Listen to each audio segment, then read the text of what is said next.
one thing the photograph must contain: the humanity of the moment. Robert Frank.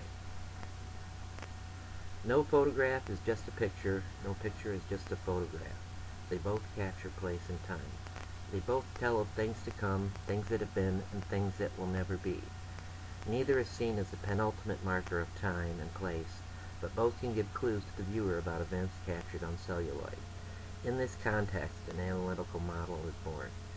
The iDocuments analysis model is constructed as a process through which students gain insight, understanding, and other critical thinking skills by examining photographs, primary documents, editorial cartoons, art, maps, graphs, and charts. It is aimed at capturing the humanity of the moment. Growing up in the 60s and 70s, one of the things my family used to do was to sit around and watch the news at night at 5:30 every night. That's when we ate supper. And in watching the news, I became captured by the photographs from the war in Vietnam. And it's a lot different than the war in Iraq is today, but those images still stay with me even 40 years later. As a beginning teacher, I used image a lot in my classroom. I always had cartoons. I used iconic images that are seen in every history book. But I had a group of kids that was struggling with how to analyze a political cartoon. They had a lot of trouble with the context of it, and they had a lot of trouble in just dealing with the basic process of how to look at a cartoon. So it's there that the model is born. And in doing that, I wanted to find a way in which students could not only do that with just a cartoon, but also an image. And I looked on websites like ourdocuments.gov and the Library of Congress and NARA for some suggestions. And they had some forums there, but they didn't quite fit my teaching style. I relied on further research from people such as Elliot Eisner, who stated that the study of Civil War might include the photographs of Matthew Brady or the music and architecture of the period. He further added that the objective is to broaden the means through which the student's understanding is advanced by consulting not only academic historical accounts of the Civil War, but also other materials of the time period that may, in the end, speak as eloquently as any written history.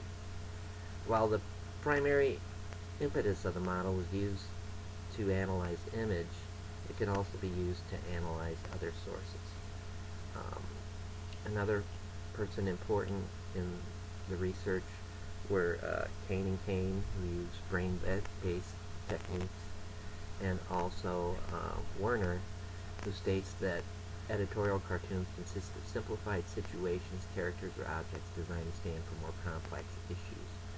Rather than making a literal statement about an issue, the artist likens it to something else, and through this comparison invites interpretation. So when I designed the model, it took a while. It took 3-4 weeks before I had a pretty good grasp of where it was going and what I wanted to do. And in designing the model, there are 4 phases that take place. Phase 1 is identification, and in that phase you introduce the primary document. It could be a picture, it could be a map, graph, chart, whatever. It could be an actual letter. And in that phase, students identify things that they can relate to or understand. They try to identify key elements of the document, and throughout the course of the lesson, you're going to build upon those elements. Phase 2 is inference.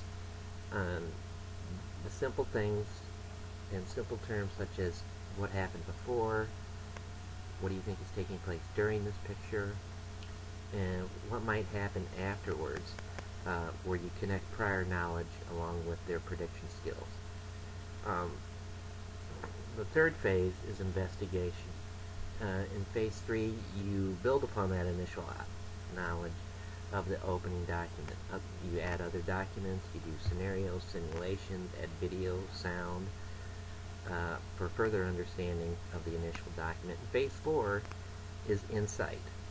The initial document is reviewed at the end of the lesson, and the new knowledge or understanding is gained throughout the lesson. And there's two ways to think about this lesson. The first way is you can think of it as a circle. You start out with the initial document, you try to infer, then you investigate, and then at the end you see what insight is gained into the lesson. And the other way to think of it is like a Dagwood sandwich, like a sandwich that Dagwood would make in the old Blondie comic books, where you take one simple sandwich and you build upon it to make it this gigantic thing. Now the lesson I wound up completing for the first time and using the entire lesson just on one simple document was on the Cuban Missile Crisis Part 1, and it was for 8th grade students. What I do is I put up a picture of John F. Kennedy and Bobby talking. Now they've already learned about the first part of Kennedy's administration and Day 1 and the Bay of Pigs and all that. And they try and identify the people and places in the photograph, what events had just taken place, what might they be talking about, and what events could happen as a result of their conversation. And I write those questions on the board, or if you want, you could have them on a PowerPoint along with the picture. The students write down their answers, and you discuss what happens. And then you begin building upon that initial photograph. I incorporated a picture that the planes took of the actual missile site, and then I do a scenario based upon the discovery of those reconnaissance photographs. And it is then and only then that the students begin to feel like they're a part of history. We then introduce a short 4-minute video of Kennedy addressing the nation about the crisis. And then the final document is a letter from Khrushchev to Kennedy.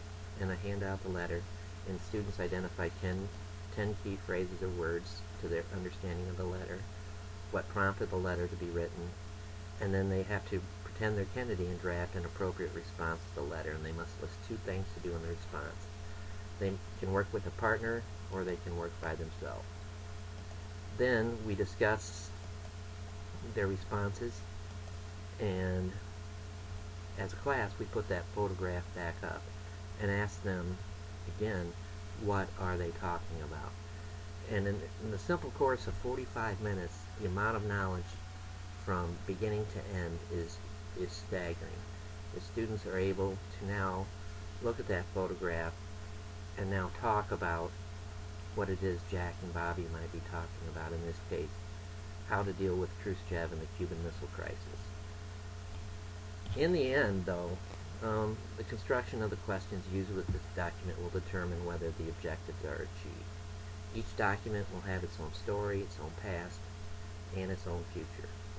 How the questions are designed, phrased, and put forth to the students will determine success or failure in the model and in the classroom. You just can't plop up a document, talk about it. You really have to probe and dig deep.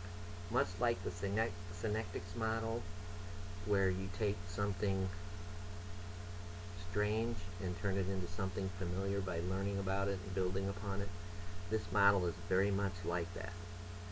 It's very circular in its design. It's a rich learning and teaching experience when dealing with primary documents.